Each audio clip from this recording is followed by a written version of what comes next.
Hi guys, my name is Tide and I'm bringing to you games released and announced in June 2019. This video will feature premium games or games that are expected to be premium when they get released. I'll make a second video for free games that seem interesting. Let's get into it. First off, start with the Rome Total War Barbarian Invasion DLC, which was finally launched on Android. It's been out on iOS since May. It costs $4.99 and it's a standalone app separate from the Rome Total War base game, meaning you don't have to buy the first game before you can get the new DLC. Professor Layton and the Diabolical Box, the second game in the three-part series, Enhanced Sports, meaning upscale resolution from the Nintendo DS game, has finally been localized for the Western market. This is a story-driven puzzle adventure game, and if you like this type of games, it's available for $9.99 on iOS and Android. Next we have Forgotten Anne, developed by Square Enix and published on mobile by 8cents. It's been released on iOS with no word on an Android port.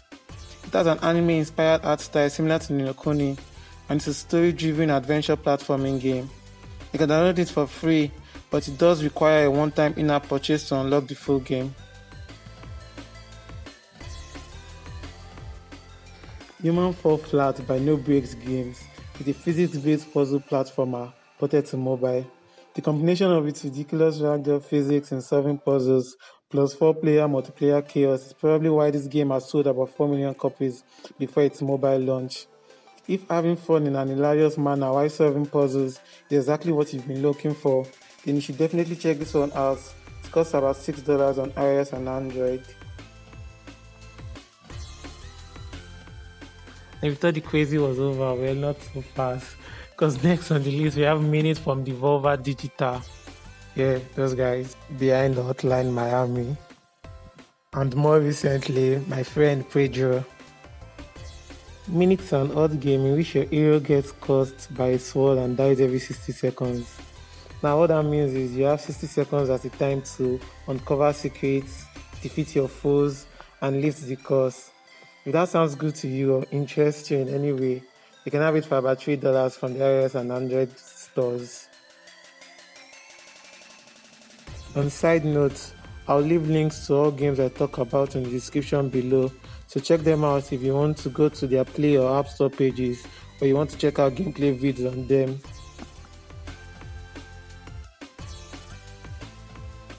Now I'll move on to game news and announcements I made during the month of June. Battle Chasers Nightfall is finally on pre-registration on Android, with the game expected to be out on August 1st on iOS and Android. Battle Chasers is a story-driven JRPG with a 3-on-3 turn-based combat, published by THQ Nordic. Yeah, the guys behind Darksiders 3. It's been well received on consoles, PC, and the Nintendo Switch for its art style, graphics, and animation. So this is one I feel mobile gamers should really be excited for. Dead Cells pre-registration was put up and taken down on the Android Play Store. It's being published by Playdigious, guys behind Evoland, on mobile, and it was probably taken down because they jumped the gun. A pre-registration page means that the game had to come out in 90 days according to the Play Store rules. For those who don't know, and I doubt there are many, Dead Cells is considered one of the best indie games of the last few years. It's a roguelike Metroidvania with Souls-like combat difficulty, and I expect for that reason that it's come with gamepad support in tandem with touchscreen controls.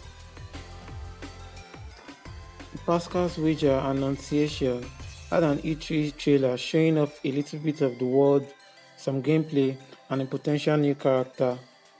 Pascal Wager looks to be inspired by Bloodborne and the Souls games, and honestly, it looks good. I'd expect it to be a premium launch when it arrives sometime this year.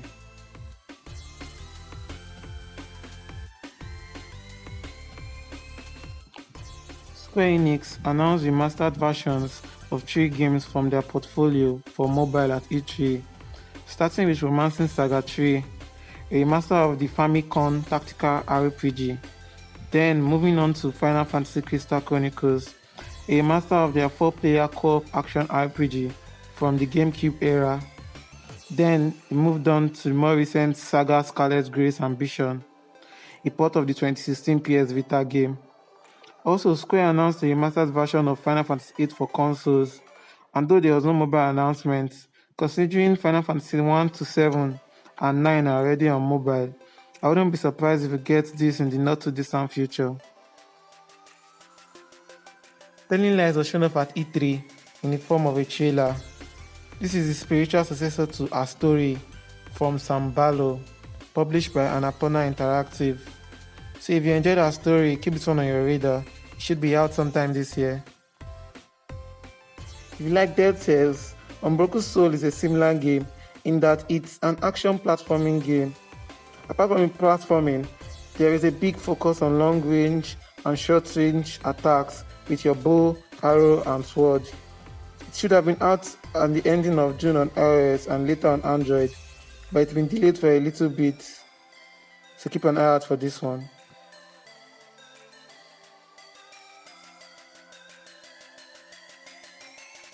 Songbringer from Wizardful is a procedurally generated action RPG in beta on iOS now. One cool thing is once the player goes into a procedurally generated area, it is saved, so the area remains similar to a single player, while still allowing for different experiences for multiple players on different devices. No words on an Android release as of now.